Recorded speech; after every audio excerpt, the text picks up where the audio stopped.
I cannot believe it. Welcome to my page. My name is Alyssa Poggioli, Life Leadership Connection Coach. We're going over the 12 and a half ingredients that Gary Vaynerchuk recommends to be able to optimize success in business, life, self-development. And lucky number 9 is patience, something that I believe I can always use more practice in, as well as life. Being in the digital fast-paced world that we live in, I would say that the average human has an unrealistic gauge on practicing patience. An example of this is the irritation that Amazon packages would take as long as they sometimes do. So, understanding that patience is the capacity to accept or tolerate daily trouble or suffering without getting angry or upset. Again, without getting angry or upset. That's the key component. Patience is a core ingredient to the lightness we feel inside.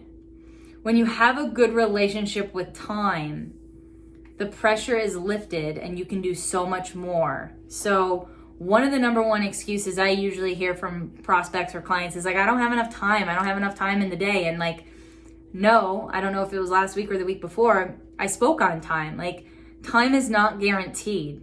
It never stops, but more importantly, it never slows down. So we must get better at understanding and heightening and enhancing our relationship with time so that it can benefit us. Patience is one of the most important ingredients that children also need to develop.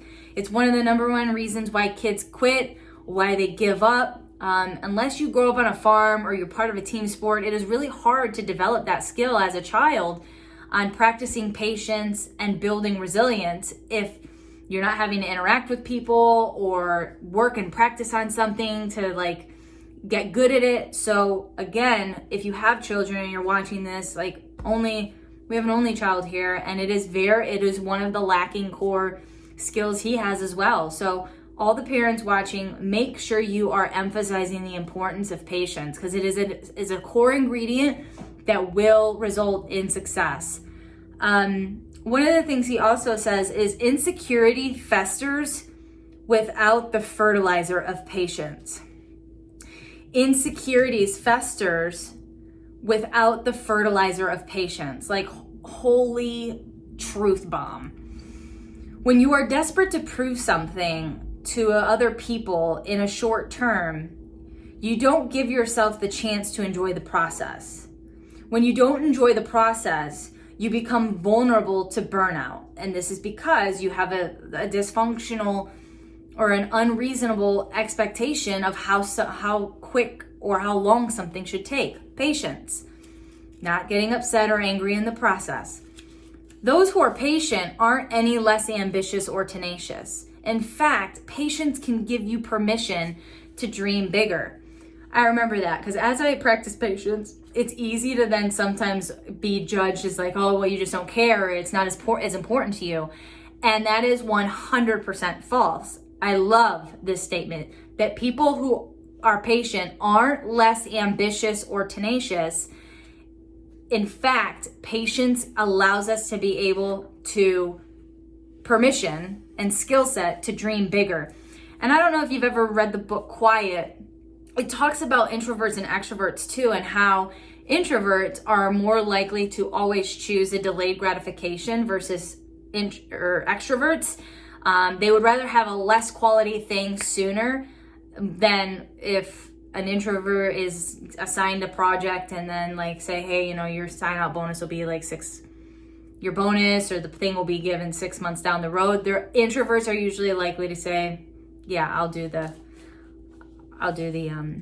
latter. And I also feel like a large component of this is because introverts we're more willing to be with ourselves. And when you have that ability, patience is just natural to it because it's a more grounded, more still space. And then as he's talking about on the last page, it's like patience needs to be balanced with kind candor. By being overly patient, you are sowing the seeds for resentment. So again, it's about that fine balance of because you're patient, it doesn't mean that you're any less ambitious or tenacious. You can actually have a skill set to dream bigger, or permission to dream bigger. But if you're overly patient, and you're not pushing or doing anything, you can also sow seeds for resentment because nothing ever gets done or nothing ever happens. And then his last sentence is so interesting. It says, easier said than done. I want to remind you, as you uncover your halves, that all things should be hard, which is actually a paradigm that I've worked really hard to not believe. I've always wanted to come from a space of working hard, smarter, not harder. But it is true that if we are not being patient and we're not checking in with who we're being and how we're flowing, patience needs to be there. And in that journey, if we're not enjoying the process, it will seem hard. But then also, given that, if we are enjoying the journey, to know that it's still likely going to be hard, but that hardness is going to be what actually makes it worth it. So with patience, do you consider yourself a patient person or not?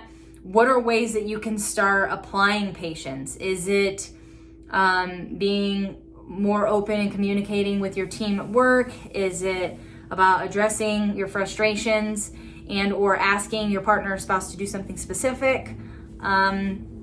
Maybe it's giving yourself more realistic timelines on your calendar for project management, and or say you're wanting to lose weight. Maybe instead of trying to think that you're going to lose 1 to 2 pounds per week, how about you just try 3 to 4 pounds for the month? And again, where that's really,